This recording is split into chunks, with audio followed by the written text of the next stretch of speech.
ઓમ શ્રી ગણેશાય નમઃ. જય શ્રી કૃષ્ણ મિત્રો. આજે આપણે સાંભળીશું કે એવું કઈ વસ્તુ છે જેને દાન કરવાથી મૃત્યુ પણ ટળી જાય છે. આ ખૂબ જ સરસ મજાનો જ્ઞાનવર્ધક વિડીયો છે મિત્રો. પૂરા ધ્યાનથી પૂરા અંત સુધી સાંભળજો. અને વિડીયો સારો લાગે તો લાઈક કરજો, શેર કરજો અને આ ચેનલને સબસ્ક્રાઈબ કરવાનું ભૂલશો નહીં. ઓમ નમઃ શિવાય. હર હર મહાદેવ. કહેવાય છે કે મૃત્યુ એ પરમાત્મા દ્વારા નિયુક્ત કરવામાં આવેલું એવું કાર્ય છે જેને તો કોઈ લોભથી લોભાવી શકે નહીં, જેને કોઈ કિંમતી વસ્તુથી ખરીદી શકાય નહીં, જેને ના કોઈ શસ્ત્રથી ડરાવી શકે કે ના કોઈ એના કોઈ લોજિકથી ભ્રમિત કરી શકે. મૃત્યુ જીવનનું અટલ સત્ય છે. જ્યારે તેનો સમય આવે છે ત્યારે તે આવી જ જાય છે. તે સમયે ગમે તેટલો લોભ દેખાડો, તાકાત દેખાડો, ગમે તેવું તમારું પદ હોય, પ્રતિષ્ઠા હોય, એનો ઉપયોગ કરો, છતાં પણ તમે મૃત્યુને ટાળી શકો નહીં. ગમે એટલા જ્ઞાનથી એને ભટકાવવાની કોશિશ કરી લો, છતાં પણ તેનાથી એક શ્વાસ પણ વધારે નહીં જીવી શકો. એ તમને લઈને જ જશે. એ જ આ વાર્તામાં આપણે જાણીશું કે એવું કયું કાર્ય છે કે જેનાથી મૃત્યુ ટળી જાય છે. તો મિત્રો, નિવેદન છે એ વાર્તાને અંત સુધી પૂરી જરૂર સાંભળજો અને આ ચેનલને સબસ્ક્રાઈબ કરવાનું ભૂલશો નહીં. અને કોમેન્ટ બોક્સમાં ભગવાનનું નામ જરૂર લખજો. એક સમયની વાત છે.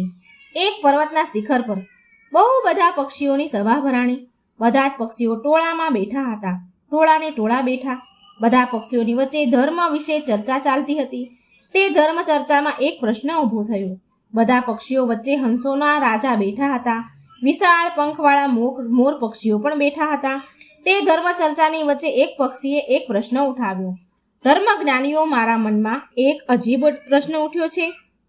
અને પ્રશ્ન એ છે કે સંસારમાં કોઈ પણ એવું કામ નથી, સંસારમાં કોઈ કામ એવું પણ છે જેનાથી આવનાર મૃત્યુને પણ ટાળી શકાય? કેમ કે કહેવાય છે કે મૃત્યુનો સમય તો અટલ હોય છે. જ્યારે કોઈનું મૃત્યુ આવે છે ત્યારે કોઈ પણ વ્યક્તિ કે પ્રાણી એક ક્ષણ પણ ઘટાડી શકે કે ન વધારી શકે. શું ક્યારે એવું બન્યું છે કે કોઈએ મૃત્યુને ટાળી દીધું હોય? જ્યારે આ પ્રશ્ન સભામાં ઉઠ્યો ત્યારે આ પ્રશ્ન સાંભળીને બધા જ પક્ષીઓ ચૂપચાપ થઈ ગયા, એકદમ સ્તબ્ધ થઈ ગયા. કોઈની પાસે આ પ્રશ્નનો જવાબ નહોતો, કેમ કે બધા જ જાણતા હતા કે મૃત્યુ કોઈના પર દયા નથી કરતું. મૃત્યુની સામે કોઈ વ્યક્તિનું કંઈ જ ચાલતું નથી.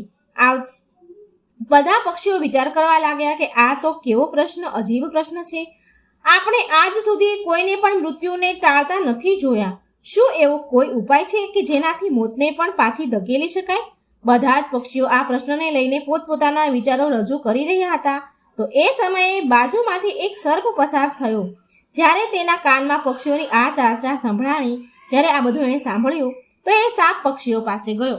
સાપને સામે જોઈને બધા જ પક્ષીઓ ડરના મારે ફડફડવા લાગ્યા, આમ તેમ ભાગવા લાગ્યા. બધા કહેવા લાગ્યા કે આપણે મૃત્યુની ચર્ચા કરવા લાગ્યા પણ આપણી સામે તો સાક્ષાત મૃત્યુ જ હાજર થઈ ગયું છે. બધા પક્ષીઓને ભાગતા જોઈને સાપ કહે છે કે હે પક્ષીઓ, તમારે મારાથી ડરવાની જરૂર નથી. હું તો તમારા પ્રશ્નનો જવાબ આપવા માટે આવ્યો છું. મેં સાક્ષાત મૃત્યુને ટાળતા જોયું છે અને હું તમને જણાવીશ કે કેવા કામને કરવાથી મૃત્યુ પણ ટળી જાય છે. આજ સુધી જે લોકોએ પોતાના મૃત્યુને ટાળ્યું છે તેમણે આ કામ પોતાની તપસ્યાના બળથી કર્યું છે. ત્યારે એક પક્ષી સાપને પૂછે છે કે એવું તે કયું કામ છે જેના પ્રભાવથી મૃત્યુ પણ ટળી જાય? એવું કયું કામ છે જેના પ્રભાવથી મૃત્યુ ટાળી શકાય છે? હવે તે સાપ કહે છે કે પક્ષીઓ, મારી વાત ધ્યાનપૂર્વક સાંભળો. હું તમને એક કથા સંભળાવું છું. પ્રાચીન સમયની વાત છે. એક પ્રસિદ્ધ કાશી નગરી છે જેને મહાદેવની નગરી કહેવાય છે. કાશીને દેવનગરીના રૂપમાં પણ પૂજવામાં આવે છે. એ પ્રસિદ્ધ કાશી નગરીમાં કાંબોજ નામનો એક રાજા થયો હતો. રાજા ખૂબ જ ધર્માત્મા. રાજા કાંબોજને એક ખૂબ જ ધર્મપરાયણ અને પતિવ્રતા રાણી પણ હતી. રાણીનું નામ સુદેશના હતું. બંને પતિ પત્ની ભગવાન શિવના મોટા ઉપાસક હતા. ભગવાન શિવની આરાધના કરવા મંદિરમાં જવું એ તેમનો રોજનો નિયમ હતો. બીજી બાજુ સાપ પક્ષીને કહે છે કે પક્ષીઓ, વાર્તા શરૂ થઈ છે, તમે ધ્યાનથી સાંભળજો. રાજા ધર્મપૂર્વક પોતાના રાજ્યનું સંચાલન કરી રહ્યા હતા. રાજાના રાજ્યમાં કોઈ પણ પ્રાણી દુઃખી ન હતું. સમસ્ત જનતા સુખ અને વૈભવથી સંપન્ન હતી. ચારેય બાજુ આનંદ કિલોલ જ હતું. ખુશીથી લોકો જીવતા. એક જ ઘાટ પર ગાય અને સિંહ પાણી પીતા હતા. આ બાજુ સાપ પક્ષીઓને સંભળાવે છે કે હે પક્ષીઓ, આ પ્રકારે ધીરે ધીરે સમય પસાર થયો, પરંતુ રાજાને તે કોઈ સંતાન હતું નહીં. રાજાનું આયુષ્ય હવે પૂરું થવા આવ્યું હતું. તેમની ઉંમર થઈ. તેમના ઘરમાં હજુ પણ કોઈ બાળકનો જન્મ થયો નહીં. એક દિવસની વાત છે કે મહારાજ કાંબોજ કાશીનગરીની એક પ્રસિદ્ધ શેરીમાં પસાર થઈ રહ્યા હતા. ત્યારે બીજી બાજુથી સવારમાં એક કચરા વાળવાવાળા, ઝાડુ વાળવાવાળા પતિ પત્ની ગલીમાં શેરીમાં કચરો સાફ કરી રહ્યા હતા. જ્યારે તે બંને સામેથી રાજાને આવતા જોયો તો બંને પતિ પત્નીએ મોઢું ફેરવી નાખ્યું. એ બંનેનો આવો વ્યવહાર જોઈને રાજા કાંબોજને ગમ્યું નહીં. મહારાજ તે સમયે તો ભગવાન શિવની પૂજા કરવા માટે મંદિર જઈ રહ્યા હતા, માટે એ કંઈ બોલ્યા નહીં, એ બંનેને કંઈ કહ્યું નહીં. પરંતુ જ્યારે તે રાજ દરબારમાં આવ્યા ત્યારે તેમણે પોતાના એક સૈનિકને મોકલીને કહ્યું કે તમે જાઓ અને પેલા કચરા વાળવાવાળા પતિ પત્નીને મારા દરબારમાં બોલાવી લાવો, તેની સાથે મારે થોડી વાત કરવી છે. એ સૈનિક કચરો વાળવાવાળાને ત્યાં, ગલીઓ શેરીઓ સાફ કરનાર કચરાવાળાને ત્યાં ગયો અને જેણે મહારાજને જોઈને મોં ફેરવું લીધું હતું, સૈનિક તેને એ બધી વાત જણાવે છે. ત્યાં અમને કહ્યું કે તમને રાજા દરબારમાં બોલાવે છે. તે ઝાડુ વાળનાર વ્યક્તિ મનમાં વિચારે છે કે રાજાનો તો આદેશ છે, માટે જવું તો પડશે, ટાળી શકાય તો નહીં, એટલા માટે જવું પડશે. પરંતુ પુત્રહીન રાજાનું મોં જોવું ખૂબ જ ખરાબ કહેવાશે. તે ઝાડુ મારનાર વ્યક્તિ એ સૈનિક સાથે રાજાના દરબારમાં તો પહોંચી જાય છે. થોડા સમય બાદ મહારાજના દરબારમાં જઈને તે ઊભો થઈ જાય છે અને મહારાજાને દંડવત પ્રણામ કરે છે. મહારાજ કહેવા લાગે, અરે ભાઈ, મને એક વાત જણાવ. આજે પ્રાતઃકાળે હું જ્યારે ભગવાન શિવના મંદિરે જતો હતો ત્યારે તમે બંનેએ પતિ પત્નીએ મને જોઈને મોં કેમ ફેરવી લીધું? તે વ્યક્તિ ખૂબ જ નિર્ભય હતો અને તે કહેવા લાગ્યો કે મહારાજ, ભલે તમે મને મૃત્યુ દંડ આપી દો, તે છતાં પણ મને કોઈ જ વાંધો નથી, પરંતુ હું સત્ય જ કહીશ. હે મહારાજ, તમારે ત્યાં તો પરમ વિદ્વાન અને શ્રેષ્ઠ ઋષિગણ અને રાજ પુરોહિત હાજર છે. જો હું ખોટું બોલું તો તમે તેમને પૂછી લેજો. સવારમાં કોઈ તમારું મોં જોઈ લે તો તેનો આખો દિવસ ખરાબ થાય, કેમ કે તમે સંતાનહીન છો, તમારે સંતાન નથી, તમે વાંજ્યા છો, એટલા માટે મેં તમને જોઈને મોં ફેરવી લીધું હતું. રાજા આ સાંભળીને ખૂબ ચિંતા થવા લાગી અને અચંબિત થઈ ગયા અને મનમાં વિચાર કરવા લાગ્યા કે આ વ્યક્તિ એકદમ સાચું કહી રહ્યો છે. જો કોઈ દેશનો રાજા પુત્રહીન હોય તો વાસ્તવમાં સારું ન કહેવાય.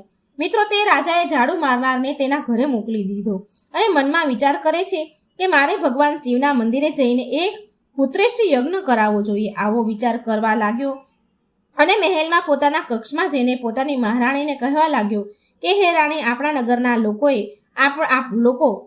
આપણું મોં જોવાથી ખૂબ જ તકલીફ થાય છે. આપણા નગરના લોકોને આપણું મોં જોવું ગમતું નથી, કારણ કે આપણે સંતાન નથી, નિસંતાન છીએ, આપણને કોઈ પુત્ર કે પુત્રી નથી. ચાલો ભગવાન શિવના દરબારમાં જઈ અને ભગવાન વિશ્વનાથને આરાધના કરીશું કે તે આપણને એક પુત્ર પ્રદાન કરે. આવો વિચાર કરી રાજા કાંબોજ અને રાણી સુદેશના બંને ભગવાનના શિવ મંદિરમાં જાય છે અને ત્યાં જઈને તેમણે એક પુત્રેષ્ઠ યજ્ઞનું આયોજન કર્યું. રાજા રાણીને પુત્રેષ્ઠ યજ્ઞ કરવા છતાં પણ સંતાન પ્રાપ્ત થયું નહીં. રાજાનો પુત્રેષ્ઠ યજ્ઞ પણ નિષ્ફળ થઈ ગયો. જેણે યજ્ઞ કરાવ્યો હતો તે પણ તે જાણીને ચિંતિત થઈ ગયો કે આજ સુધી મેં જેટલા પણ યજ્ઞ કરાવ્યા છે એમાંથી કોઈ પણ યજ્ઞ નિષ્ફળ નથી ગયો. લાગે છે કે રાજાના ભાગ્યમાં જ ખોટ છે. રાજાના ભાગ્યમાં ભગવાને સંતાનનું સુખ લખ્યું જ નથી, એટલા માટે તો આ પુત્રેષ્ઠ યજ્ઞ નિષ્ફળ થઈ ગયો. આ બાજુ પર્વતના શિખર પર તે સાપ કહે છે કે હે પક્ષીઓ, રાજા પણ ખૂબ જ ધીરજવાન હતો. આ વાતથી રાજા સહેજ પણ વિચલિત ન થયા. રાજાએ પોતાના મંત્રીને કહ્યું કે હે મંત્રી, તમે મારી ગેરહાજરીમાં આ રાજ્યનું સંચાલન કરો. હવે હું ભગવાન શિવની આરાધના કરીશ. આવો નિર્ણય કરી રાજા ભગવાન શિવના મંદિરમાં બેસીને તેમની તપસ્યા કરવા લાગ્યા અને આવી રીતે ધીમે ધીમે તપસ્યા કરતા રાજાને 6 મહિના જેટલો સમય ગયો. આ બાજુ ભગવાન શિવ પણ વિચાર કરવા લાગ્યા કે મારે મારા આ ભક્તની પાસે જવું જોઈએ. એ સમયે ભગવાન શિવ રાજાની સામે પ્રગટ થયા અને કહેવા લાગ્યા કે હે રાજન, હું તારાથી ખૂબ જ પ્રસન્ન થયો છું. તું વરદાન માંગ. તું મારી પાસેથી વરદાન ઈચ્છું છું તે માંગી લે. તું મારી પાસેથી શું વરદાન ઈચ્છે છે? રાજાએ કહ્યું, એ ભગવાન, તમે તો અંતર્યામી છો, બધાના જ મનની વાત જાણો છો.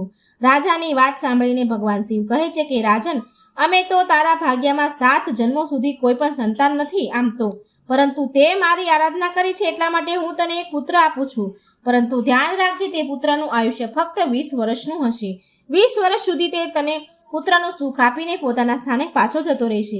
રાજાએ વિચાર્યું કે ભલે 20 વર્ષ માટે પણ મારા માથેથી પુત્રહીન હોવાનું કલંક તો મટી જશે. રાજાએ કહ્યું કે જે પણ હોય ભગવાન, તમે મને પુત્ર પ્રદાન કરો. કહેવાય છે કે ગુણવાન મનુષ્ય થોડા સમયમાં ઘણું બધું કરી જાય છે. જીવન ભલે ને નાનું હોય પરંતુ સત્કર્મોથી યુક્ત હોવું જોઈએ. ત્યારબાદ ભગવાન શિવ પોતાના આયુષ્યમાન નામના ગણને બોલાવ્યો અને તેને કહ્યું કે તમે જાઓ અને 20 વર્ષ માટેના આ રાજાના પુત્ર રૂપમાં જન્મ લો. ભગવાન શિવ પાસેથી આ વરદાન પ્રાપ્ત કરીને રાજા પાછા પોતાના મહેલમાં આવી ગયા અને બધી જ વાત તે પોતાની રાણી અને રાજા પુરોહિતને જણાવે છે. ભગવાન શિવે મને વરદાન આપ્યું કે હવે આપણા ઘરમાં અવશ્ય પુત્ર જન્મ લેશે. ધીરે ધીરે સમય પસાર થયો. ભગવાન શિવના વરદાન અનુસાર રાણી સુદેશના ગર્ભ ધારણ કરે છે. આ જોઈને રાજાના મહેલમાં ખુશીની લહેર પ્રસરી. રાજા ખૂબ જ પ્રસન્ન થયા. સમય અનુસાર ભગવાન શિવના એ તેજસ્વી ગણે રાજાના પુત્રના રૂપમાં જન્મ લીધો. આ જોઈને રાજા અને રાણી ખૂબ પ્રસન્ન થયા. આખા નગરમાં ઉત્સવ મનાવવામાં આવ્યો કે મહારાજના ઘરે પુત્રનો જન્મ થયો. આખા નગરવાસીઓ ખૂબ ખુશ થયા. આખા નગરને સજાવવામાં આવ્યું અને આખા નગરમાં ખુશીઓ મનાવવામાં આવી. બ્રાહ્મણે તે પુત્રનું નામ આયુષ્યમાન રાખ્યું. ધીરે ધીરે આયુષ્યમાન મોટો થવા લાગ્યો. રાજકુમાર આયુષ્યમાન પોતાના પિતાની જેમ ખૂબ જ ધર્માત્મા અને ભક્તિ પ્રધાન હતો. રાજાનો પુત્ર ખૂબ જ ઝડપથી મોટો થવા લાગ્યો. ધીમે ધીમે સમય પસાર થવા લાગ્યો. પોતાના ઘરમાં પુત્ર આવવાથી રાજા હંમેશા પ્રસન્ન રહેતા. પુત્રના લાડ પ્રેમ અને લાલન પાલનમાં રાજા તે વાત ભૂલી જાય છે કે તેમના પુત્રનું આયુષ્ય ફક્ત 20 જ વર્ષનું છે. જ્યારે તે પુત્રની ઉંમર 14 વર્ષની થઈ ત્યારે તે જ સમયની વાત છે કે બીજા એક રાજ્યનો રાજા હતો ચંદ્રસેન. રાજા ચંદ્રસેનને એક પુત્રી હતી જેનું નામ ચંદ્રલતા હતું. ચંદ્રલતા રૂપ અને યૌવનમાં ઇન્દ્રની અપ્સરાઓ જેવી હતી. એ ખૂબ જ સુંદર હતી, રૂપનો અંબાર. ચંદ્રલતા પણ ખૂબ જ દાન ધર્મ કરતી હતી. બાળપણથી જ તેને પોતાના મા બાપ પાસેથી ધર્મ કર્મ કરવાના સંસ્કાર મળ્યા હતા. તે બધા જ જીવો પર દયા રાખતી. સવારમાં વહેલી ઉઠીને બધા જ પક્ષીઓને દાણા નાખતી અને પોતાના દરવાજે આવેલા કોઈ પણ ભિક્ષુકને, જરૂરિયાતમંદને, વ્યક્તિને, સાધુને, સંતોને ખાલી હાથે જવા દે નહીં. જે તેના દરવાજે આવતું હતું તે દરેક ભૂખ્યાને ભોજન કરાવતી હતી. તે રાજકુમારી પણ ધીરે ધીરે મોટી થવા લાગી છે. મહારાજ ચંદ્રસેનને જ્યારે રાજા કાંબોજના પુત્ર આયુષ્યમાન વિશે જાણ્યું કે મહારાજ કાંબોજના ઘરે એક ખૂબ જ ધર્માત્મા અને તેજસ્વી પુત્ર છે, એવો વિચાર કરીને રાજા ચંદ્રસેને પોતાની પુત્રીનો સંબંધ કરવા માટે રાજા કાંબોજને ઘરે ત્યાં વાત મોકલી. બીજી બાજુ રાજા કાંબોજને મનમાં વિચાર કર્યો કે મારા પુત્રનું આયુષ્ય 20 વર્ષનું જ છે. મારે તેના વિવાહ કરાવી દેવા જોઈએ અને તેને ત્યાં કોઈ પુત્ર જન્મ લેશે તો મારો વંશ આગળ વધશે. આમ વિચાર કરીને રાજા કાંબોજે પોતાના પુત્રનો સંબંધ નક્કી કરી દીધો અને થોડા જ સમયમાં જ રાજકુમારી ચંદ્રલતાના વિવાહ રાજકુમાર આયુષ્યમાન સાથે થઈ ગયા. રાજકુમારી ચંદ્રલતા ખૂબ જ પતિવ્રતા હતી. તેનો એક નિયમ એ પણ હતો કે જ્યાં સુધી તે કોઈ ભૂખ્યા પ્રાણીને, વ્યક્તિને ભોજન ન કરાવી દે ત્યાં સુધી તે ભોજન કરતી ન હતી. ધીરે ધીરે સમય પસાર થતો ગયો. આ બાજુ રાજાને લાગવા લાગ્યું કે તેમના પુત્રનું મૃત્યુ નજીક આવી ગયું છે. તેનું 20 વર્ષનું આયુષ્ય પૂર્ણ થવા આવ્યું છે. રાજા તો પહેલેથી જ જાણતા જ હતા, કેમ કે ભગવાન શિવે તેમને બધું જ જણાવી દીધું હતું કે તમારા પુત્રનું આયુષ્ય ફક્ત 20 વર્ષનું હશે. રાજાએ તે વાત કોઈને પણ જણાવી ન હતી. ધીરે ધીરે રાજાની ચિંતાઓ વધતી જતી હતી. જેમ જેમ રાજકુમારની ઉંમર વધતી હતી તેમ તેમ રાજાની ચિંતા પણ વધતી રહી. જ્યારે રાજકુમારનું આયુષ્ય પૂરું થવામાં ફક્ત 3 જ દિવસ રહી ગયા ત્યારે રાજા વિચાર કરવા લાગ્યા કે હવે હું શું કરું? મારા પુત્રને 3 દિવસ બાદ કાળ ભરકી જશે. પુત્ર મોહના કારણે ભગવાન શિવના વરદાનને રાજા ભૂલી જાય છે અને પુત્રમાં આસક્ત હોવાને કારણે તે બીમાર પડી જાય છે. રાજા આ વાત જણાવીને બધાને ચિંતામાં નહોતા નાખવા માંગતા. હવે રાજાએ ભોજન કરવાનું પણ મૂકી દીધું. હવે તે દિવસ આવી ગયો જ્યારે તે રાજકુમારનું મૃત્યુ થવાનું હતું. તે દિવસે સવારથી જ રાજા ભગવાનના ધ્યાનમાં ડૂબી ગયા અને કહેવા લાગ્યા કે હે ભગવાન, તમે મને પુત્રના જવાના દુઃખને સહન કરવાની શક્તિ આપો. વિધાતાના લેખને તો કોઈ બદલી શકતું નથી. જે થવાનું છે એ તો થઈને જ રહેશે. આ બાજુ તે સાપ પક્ષીઓને કહે છે કે એ પક્ષીઓ, તે રાજકુમારની નવવિવાહિત જે પત્ની હતી તે દરરોજ ભૂખ્યાને ભોજન કરાવતી હતી, પક્ષીઓને દાણા નાખતી હતી. દરરોજની જેમ આજે પણ તે પોતાના આ ધાર્મિક કાર્યમાં વ્યસ્ત હતી. આ બાજુ યમપુરીમાં ચિત્રગુપ્તે યમરાજાને રાજકુમાર આયુષ્યમાનના મૃત્યુના વિશે જણાવ્યું. યમરાજે તરત જ પોતાના દૂતોને આદેશ આપ્યો અને કહ્યું કે જાઓ, અત્યારથી 1.5 કલાક પછી રાજકુમાર આયુષ્યમાનના પ્રાણ તેના શરીરમાંથી કાઢીને લાવવાના છે. રાજકુમાર આયુષ્યમાનના પ્રાણ તમે એવી રીતે આમ જ નહીં કાઢી શકો. એના માટે તમારે એક સાપની પાસે જઈને રાજકુમારના મૃત્યુ માટે તેને પ્રેરિત કરવું પડશે, કેમ કે તે રાજકુમારનું મૃત્યુ સર્પ કરડવાને કારણે થશે. કોઈ સાપ તેને કરડશે ત્યારે જ તેના પ્રાણ હરી શકાશે. યમરાજાએ પોતાના દૂતને કહ્યું, ચાલો હવે ઉતાવળ કરો અને 1.5 કલાકની અંદર જ એના પ્રાણ લઈ આવવાના છે. યમરાજાની આજ્ઞા મેળવીને 2 યમદૂતો રાજકુમારના આયુષ્યમાનના પ્રાણ લેવા માટે નીકળી ગયા. બીજી બાજુ યમરાજાની માયાથી પ્રેરિત થઈને એક નાગ મનમાં વિચાર કરવા લાગ્યો કે આજે મારે રાજમહેલમાં પ્રવેશ કરવા જોઈએ અને રાજમહેલમાં મારે ફરીને જોવું જોઈએ. હવે તો તે સાપ ફરતા ફરતા રાજાના રાજમહેલમાં પ્રવેશ કરી ગયો. તે નાગને તો યમરાજે પ્રેરણા કરી હતી, એટલા માટે ફરતા ફરતા તે રાજકુમારને જ્યાં સૂતા હતો રાજકુમાર ત્યાં પહોંચી ગયો. તે નાગ રાજકુમારની પથારીમાં જઈને છુપાઈ જાય છે. યમરાજાના બંને દૂતો રાજકુમારના કક્ષના દ્વાર પર ઊભા થઈ જાય છે અને સમય સમાપ્ત થવાની રાહ જુએ છે. 1.5 કલાકનો સમય થશે ત્યારે તે નાગ રાજકુમારને ડંખ મારશે, ત્યારે આપણે તેના પ્રાણ લઈને યમપુરી ચાલ્યા જઈશું. આમ વિચારીને આ રીતે યમદૂતો વિચાર કરી રહ્યા હતા. બીજી બાજુ એક ગામમાં એક ગરીબ માણસ રહેતો હતો. તેના ઘરે એક કન્યાએ જન્મ લીધો હતો. તે પુત્રીનો વિવાહ તેને સમયસર કરી દીધો, પરંતુ તે પુત્રીનો જે પતિ હતો તે ખૂબ જ દારૂ પીતો હતો. દારૂ પીવો, પરસ્ત્રી ગમન કરવું તે બધું એનું કામ હતું. એટલા માટે તે ગરીબ દંપતી પુત્રીને એટલે કે તેની પત્નીને હંમેશા હેરાન કરતો હતો. તેને મારતો પીટતો, ઘરમાંથી કાઢી મૂકવા માંગતો હતો. તે ગરીબ દંપતીની પુત્રી ત્યાં થોડો સમય માટે રહેવા આવી હતી. ત્યારબાદ તે ગર્ભધારણ કરે છે. એક દિવસે તે પોતાના પતિના મારપીટથી કંટાળીને પોતાના પિતાના ઘરે આવી જાય છે. તે દીકરીને પિતા હવે વૃદ્ધ થઈ ગયો હતો, એટલા માટે તેને કોઈ આવક ન હતી. તે બિચારો ભીખ માંગતો હતો અને એનું પેટ ભરતો હતો. ભીખ માંગીને ઘરના 3 સભ્યોનું પાલન પોષણ કરતો હતો. આ બાજુ જ્યારે 9 મહિનાનો સમય પૂરો થયો ત્યારે તે દીકરીએ પુત્રને જન્મ આપ્યો. ત્યારે તેને ભોજનની જરૂર પડી, કેમ કે પ્રસવકાળની જે ભૂખ હોય છે તે ખૂબ જ તેજ હોય છે. તે પોતાના પિતા પાસે ભોજન માંગે છે અને બિચારો વૃદ્ધ પિતા ભોજન મેળવવા માટે પાડોશના ગામમાં જાય છે. પરંતુ તમે જાણો છો કે જે દરરોજ માંગવા જાય છે તેને લોકો ભીખ પણ નથી આપતા. ગરીબી સૌથી મોટો શ્રાપ છે. જેને દેહ ધર્યો છે તેમના માટે સૌથી મોટું અપમાનજનક કષ્ટ છે. ગરીબી પથ્થરથી પણ વધારે ભારે હોય છે. સૌથી મોટું દુઃખ ગરીબીનું હોય છે. તે ગરીબને કોઈ ખાવા માટે 4 દાણા પણ નથી આપતું. બીજી બાજુએ દીકરીને ખૂબ જ ભૂખ લાગે છે, ખૂબ જ હેરાન થઈ રહી છે. ત્યારે તે દીકરી પોતાના પિતાને કહે છે, પિતાજી, હું ભૂખના કારણે મરી રહી છું. ભોજન વગર 3 દિવસ પસાર થઈ ગયા છે. તમને ભીખમાં કંઈ મળ્યું હોય તો મને ખાવા માટે આપો, નહીં તો હું મારા બાળકને જ ખાઈ જાઉં છું. ત્યારે તે વૃદ્ધ પિતા કહે છે, હે પુત્રી, તું આવું ન કરીશ. હું આજે પ્રયત્ન કરું છું ભોજન મેળવવા માટે. મને જે કંઈ પણ મળશે તે લઈને હું જલ્દી જ આવી જઈશ. આજે હું કાશીપુરીમાં જઈશ. ત્યાંના જે રાજા છે તેમના દ્વાર ઉપર જઈને ભીખ માંગુ છું. જો કંઈ ખાવા મળશે તો હું તરત જ લાવીશ. આવો વિચાર કરીને વૃદ્ધ પિતા ચાલવા માંડ્યા. રાજકુમાર આયુષ્યમાનની ધર્મપત્ની હતી ચંદ્રલતા. તે દરરોજ ગરીબોને ભોજન આપતી. તે દિવસે મહારાજ તો બીમાર હતા. પોતાના પુત્રની ચિંતાના કારણે તે બીમાર થઈ ગયા. એટલા માટે આજે તેણે કોઈ ભોજનનું વિતરણ કર્યું નહીં, પરંતુ તેણે પોતાના પતિ માટે જે ભોજન બનાવ્યું હતું તેમાં ઘણા પ્રકારના વ્યંજન મૂકીને ભોજનનો થાળ તૈયાર કરીને રાખ્યો હતો. તે તેનો પતિ આવશે અને તેમને ભોજન કરાવશે.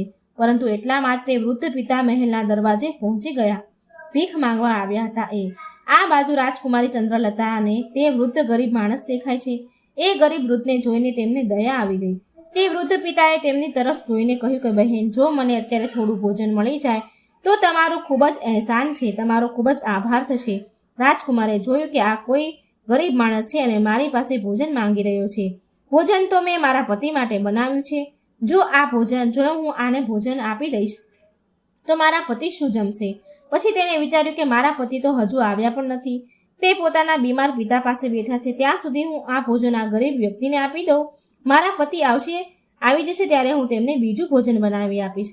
આમ વિચાર કર્યો અને રાજકુમારી ચંદ્રલતાએ તે ભોજન પોતાના પતિ માટે જે બનાવ્યું હતું તે 36 પ્રકારના વ્યંજનોને સજાવેલી થાળી એ ગરીબ વૃદ્ધ માણસને આપી દીધી. વૃદ્ધ માણસ તે ભોજન લઈને ચાલ્યો જાય છે. તે ઝડપથી ચાલતા ચાલતા ભોજનને લઈને પોતાના ઘરે આવી જાય છે, કેમ કે તેની દીકરી 3 દિવસથી ભૂખી હતી. બીજી બાજુ એવું બન્યું કે તે રાજાનો પુત્ર આયુષ્યમાન પોતાના પિતાની દેખરેખ રાખીને પોતાના કક્ષ તરફ જઈ રહ્યો હતો. તેના દરવાજા પર 2 યમદૂતો તૈયાર ઊભા હતા અને તે નાગ તેને ડંખ મારવા માટે તેની પથારીમાં છુપાઈને બેઠો હતો. બીજી બાજુ તે વૃદ્ધ માણસે ભોજન લઈ જઈને પોતાની પુત્રીને આપી દીધું. આ બાજુ રાજકુમાર આયુષ્યમાન પોતાના કક્ષ તરફ જઈ રહ્યો હતો. કહેવાય છે કે જ્યારે સારો સમય ચાલતો હોય છે ત્યારે આ બધું જ સરસ રીતે થાય છે. તમારે ધ્યાન રાખવું જોઈએ કે કોઈ પણ આપત્તિને કાઢવા માટે એક સંકેત જ કાફી હોય છે. જો તમે તે સમયને ઓળખી જાઓ કે તે સંકેત સમજી લો ત્યારે મોટામાં મોટી આપત્તિ પણ ટળી જાય છે. રાજકુમારે જ્યારે પગથિયા પર પગ મૂક્યો ત્યારે તેને છીંક આવી. બીજી બાજુ તેનો નક્કી કરેલો સમય પૂરો થવાનો હતો. યમના દૂતો ખૂબ જ ઉતાવળા થઈ રહ્યા હતા કે 1.5 કલાકનો સમય પૂરો થવાનો જ છે અને તેમાં થોડીક જ ક્ષણ બાકી હતી. બીજી બાજુ તે નાગ પણ ગુસ્સામાં બેઠો હતો. રાજકુમારીની આવવાની રાહ જોઈ રહ્યો હતો. તે રાજકુમાર આવશે અને હું તેને ડંખ મારીશ. બીજી બાજુ તે વૃદ્ધ પિતાએ ભોજન લઈને તેની પોતાની પુત્રીને આપ્યું. પુત્રીએ જ્યારે ભોજન ખાધું ત્યારે તે પૂછવા લાગી કે પિતાજી, આ ભોજન તમને કોણે આપ્યું છે? ત્યારે તેના પિતાએ કહ્યું કે પુત્રી, આ ભોજન અહીંના રાજાની પુત્રવધૂએ આપ્યું છે. અહીંના રાજાની જે પુત્રવધુ છે એણે મારા પર દયા કરીને આ સ્વાદિષ્ટ ભોજન મને આપ્યું છે. ભોજન જોઈને તે દીકરીના આત્મામાંથી આશીર્વાદ નીકળવા લાગ્યા. તે ભગવાનને પ્રાર્થના કરવા લાગી કે હે ભગવાન, જેણે મને ભોજન આપ્યું છે તેનો સુહાગ અમર થઈ જાય. તે હંમેશા સૌભાગ્યવતી બનીને રહે. જેવો જ તે ભોજનની થાળીમાંથી ગ્લાસ પોતાના મોં તરફ લઈ લે છે એ સમયે તેના આત્મામાંથી આશીર્વાદ નીકળે છે કે આ ભોજન આપનારનો પતિ અમર થઈ જાય. કહેવાય છે કે સાચા આત્મામાંથી નીકળેલા આશીર્વાદ જરૂર ને જરૂર પડે છે. આ બાજુ તે દીકરીનો આશીર્વાદ ભગવાન પાસે જાય છે ત્યારે ભગવાન શિવનું સિંહાસન હલવા લાગ્યું. આ શું થઈ રહ્યું છે? શિવજી વિચારે કે મારું સિંહાસન કેમ ડોલી રહ્યું છે? ભગવાન શિવ મનમાં વિચાર કરવા લાગ્યા, દુનિયામાં એવું શું બનવા જઈ રહ્યું છે? તેમણે તરત જ નારદ મુનિને બોલાવ્યા અને કહ્યું કે તમે 3 લોકમાં જઈને આવો અને જુઓ કે 3 લોકમાં શું ઘટના બનવા જઈ રહી છે. નારદ મુનિ એવા હતા કે જે પળ માત્રમાં 3 લોકની જાણકારી લાવવામાં સક્ષમ હતા. આ બાજુ નારદ મુનિએ જોયું અને તેમને બધું જ સમજમાં આવી ગયું. ભગવાન શિવ પાસે જઈને કહે છે કે પ્રભુ, એક વિચિત્ર દ્રશ્ય દેખાઈ રહ્યું છે. રાજા કાંબોજના પુત્રના મૃત્યુનો સમય આવી ગયો છે. યમદૂત દરવાજા પર ઊભા છે. નાગ તેની પથારીમાં ફેણ માંડીને બેઠો છે. રાજકુમાર પગથિયા ચડીને ઉપર જઈ રહ્યો છે. જેવો જ તે પોતાનો પલંગ પર જઈને બેસશે ત્યારે નાગ તેને ડંખ મારશે. બીજી બાજુ તે વૃદ્ધ પિતાની પુત્રી રાજકુમારી એ આશીર્વાદ આપી રહી છે. તેના આત્મામાંથી આશીર્વાદ નીકળી રહ્યા છે કે તેનો સુહાગ અમર થઈ જાય. હે ભગવાન, આ કેવો વિચિત્ર સંયોગ છે. એક બાજુ મૃત્યુ લેવા માટે ઊભું છે અને બીજી બાજુ આશીર્વાદ તેના લાંબા આયુષ્ય માટે પ્રાર્થના કરી રહ્યું છે. નારદ મુનિ બોલ્યા કે હે પ્રભુ, હવે શું થશે? ત્યારે ભગવાન શિવ કહે છે કે વિધાતાએ જે લખ્યું છે તે જ થશે. તમે જોતા જાઓ, બધું જ સારું થશે. ભગવાન શિવ ત્યાંથી અંતર ધ્યાન થઈ જાય છે. બીજી બાજુ તે રાજકુમાર પગથિયા ચડીને પોતાના પલંગ તરફ જઈ રહ્યો છે. આ બાજુ યમદૂતો તૈયાર ઊભા છે અને વિચારવા લાગે છે કે હવે આપણું કામ થઈ જશે. બીજી બાજુ રાજકુમાર પોતાના પલંગ પર જઈને બેસે છે. જેવો જ નાગ ડંખ મારવાની કોશિશ કરે છે ત્યારે દાનની શક્તિ વચ્ચે આવીને ઊભી થઈ જાય છે, જેના કારણે નાગ શિથિલ થઈ ગયો. તેનાથી ચાલી પણ નહોતું શકાતું. તે નાગમાં હવે આગળ વધવાની શક્તિ રહી નહીં. નાગ વિચારવા લાગ્યો કે હું તો આ રાજકુમારને મારવા માટે આવ્યો હતો, પરંતુ હવે મારાથી ચાલી પણ નથી શકાતું. આ બધું શું થયું? આ બધું તે આશીર્વાદનો પ્રભાવ હતો જે તે ભૂખી દીકરીએ આપ્યો હતો. કહેવાય છે કે જ્યારે શ્રાપ લાગે છે ત્યારે આશીર્વાદ પણ લાગે છે. રાજકુમાર અને નાગની વચ્ચે આશીર્વાદ અને દાનની શક્તિનું કવચ થયું. એ શક્તિ વચ્ચે આવીને ઊભી રહી. રાજકુમારીનું દાન મૃત્યુને આગળ વધવા દેતું નથી. યમદૂત દાનની શક્તિને કહેવા લાગ્યા કે તું અહીંથી ચાલી જા, અમને અમારું કામ કરવા દે, અમે આ રાજકુમારના પ્રાણ લઈને જ જશું. ત્યારે તે દાનની શક્તિ કહે છે, દાનની શક્તિ એને તે આશીર્વાદ કહેવા લાગ્યા, આવું ક્યારેય પણ સંભવ નહીં થાય કે અમારા હોવા છતાં તમે રાજકુમારના પ્રાણ હરી લો. મિત્રો, હવે તે બંનેમાં દલીલ શરૂ થઈ જાય છે અને ત્યારબાદ તે બંને વચ્ચે યુદ્ધ શરૂ થઈ જાય છે અને દાનની શક્તિએ યમદૂતોને આગળ વધવાથી રોકી લીધી.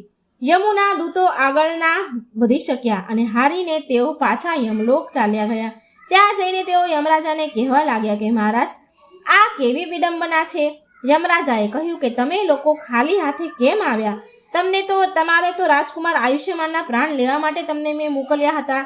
ત્યારે યમદૂત કહે છે, યમના દૂતો બોલ્યા, મહારાજ, તેના પ્રાણ લાવવા માટે 2 મોટા અવરોધ વચ્ચે ઊભા રહ્યા. તેમની આગળ અમારું કંઈ પણ પ્રકારનું જોર ચાલ્યું નહીં. જવાબ આપો, ક્યાં અવરોધ છે કે જે મૃત્યુની વચ્ચે આવી ગયા? ત્યારે યમદૂતોએ જણાવ્યું કે હે સ્વામી, એક દાનની શક્તિ છે અને બીજા આશીર્વાદની શક્તિ છે. ત્યારે યમરાજા કહે છે કે હે પાર્ષદો, લાગી રહ્યું છે કે જીવોને લાવતા લાવતા તમે હવે વૃદ્ધ થઈ ગયા છો. હવે હું સ્વયં ત્યાં જઈને જોઉં છું કે એવો કયો અવરોધ છે તે રાજકુમારના પ્રાણ લેવા નડી રહ્યો છે. બીજી બાજુ તે સાપ પક્ષીઓને કહે છે કે એ પક્ષીઓ, યમરાજાએ સ્વયં ધરતીલોક પર આવ્યા. હવે ભગવાન શિવે મનમાં વિચાર્યું કે મારે આમની વચ્ચે સમાધાન કરવું જ પડશે. યમરાજા તેમની સામે જીતી શકે અને જો યમરાજા હારી ગયા તો આ કુદરતના નિયમોનું ઉલ્લંઘન હશે. યમરાજા જ્યારે ત્યાં ઉપસ્થિત થયા છે ત્યારે ત્યાં ભગવાન શિવ પણ પ્રગટ થઈ જાય છે. યમરાજાએ ભગવાન શિવને જોયા અને તેમણે ભગવાન શિવના ચરણોમાં પ્રણામ કર્યા. ત્યારે ભગવાન શિવ બોલ્યા, હે યમરાજા, અમે નથી જાણતા તમારા વિધાનના અનુસાર રાજકુમારનું આયુષ્ય પૂરું થઈ ગયું છે, પરંતુ મને એ જણાવો કે શું શ્રાપ નથી લાગતા? શ્રાપ તો મારે ભગવાન વિષ્ણુ અને બ્રહ્માજીએ પણ ભોગવવા પડ્યા છે. શું તમે શ્રાપના કારણે મૃત્યુલોકમાં વિદુરજીના રૂપમાં જન્મ નહોતો લીધો? જણાવો, તમે શા માટે અવતાર ધારણ કર્યો હતો? ત્યારે યમરાજા કહેવા લાગ્યા કે હે પ્રભુ, એ તો મારે ઋષિના શ્રાપનું માન રાખવાનું હતું. ત્યારે ભગવાન શિવજી બોલ્યા કે તમે જ્યારે એક શ્રાપનું માન રાખી શકો છો તો તે જ પ્રમાણે કોઈના આત્મામાંથી નીકળેલા આશીર્વાદનું પણ માન રાખી શકો છો. એને તમે કેવી રીતે નિષ્ફળ કરી શકો? યમરાજા ભગવાન શિવને કહે છે કે હે પ્રભુ, હવે તેનો ઉપાય તમે જ કરો. ત્યારે ભગવાન શિવ બોલ્યા કે તમે આ રાજકુમારનું આયુષ્ય 100 વર્ષનું કરી દો અને 100 વર્ષ પછી તમે તેને લઈ જજો. હવે આ દાનની શક્તિ અને આશીર્વાદના કારણે તેને મૃત્યુને જીતી લીધું છે. હવે ભગવાન શિવના કહેવા પર યમરાજાએ કુદરતના નિયમોમાં પરિવર્તન કર્યું અને તેના આયુષ્યમાનને વધારીને 100 વર્ષનું આયુષ્ય કરી દીધું. ત્યારબાદ યમરાજા યમલોકમાં પાછા પહોંચી ગયા. આ બાજુ રાજકુમાર આયુષ્યમાનનું આયુષ્ય 100 વર્ષનું થયું. એક ભૂખ્યાને ભોજનનું દાન આપવા પર મૃત્યુ પણ ટળી ગયું. આ માટે જ કહેવાય છે કે મનુષ્યના સારા કર્મો, પરોપકાર, પરસેવા મૃત્યુને પણ ટાળવાનું સામર્થ્ય રાખે છે. પરંતુ આપણે એ જોવું જોઈએ કે જેને આપણે કોઈ પણ વસ્તુનું દાન આપી રહ્યા છીએ તે લાયક હોવો જોઈએ, દાન મેળવવા યોગ્ય હોવો જોઈએ. જો તમે સુપાત્રને દાન આપો છો તો તેવા દાનની સામે મૃત્યુ પણ હારી જાય છે.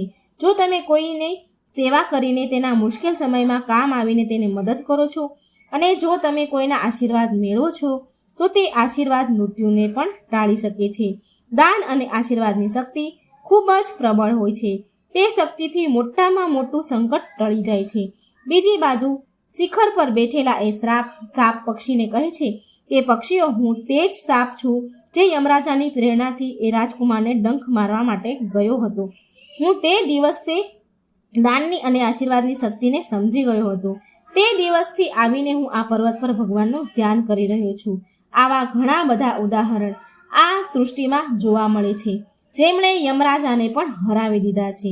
ત્યારબાદ તે સાપ બોલ્યા, હે પક્ષીઓ, આ રીતે આ વાર્તા સમાપ્ત થાય છે. જો તમારા મનમાં કોઈ બીજા પ્રશ્ન કે શંકા હોય તો મને જરૂર જણાવજો. મારા અનુભવ જ્ઞાનથી જરૂરથી તેનું હું સમાધાન કરીશ. તો મિત્રો, દર્શક મિત્રો, આપણે આ કથા પરથી આપણને બોધ મળે છે કે આપણે જીવનમાં હંમેશા સારા કર્મ અને ભગવાનની ભક્તિ કરવી જોઈએ. જરૂરિયાતમંદ લોકોને, ભૂખ્યા લોકોને મદદ જરૂર કરવી જોઈએ. ભૂખ્યાને ભોજન જરૂર કરાવવું જોઈએ. આવા સત્કર્મો કરવાથી જો કદાચ કોઈના અંતરના આત્મામાંથી આશીર્વાદ મળી જાય ને તો ગમે તેવા મોટા સંકટો હોય તો પણ તે ટળી જાય છે. સાથે સાથે મૃત્યુ જેવું મહાસંકટ પણ ટળી શકે છે. તો મિત્રો, આજની આ વાર્તા જો તમને સારી લાગી હોય તો વિડીયો લાઈક અને શેર જરૂર કરજો. જય શ્રી કૃષ્ણ. રાધે રાધે. Thank you.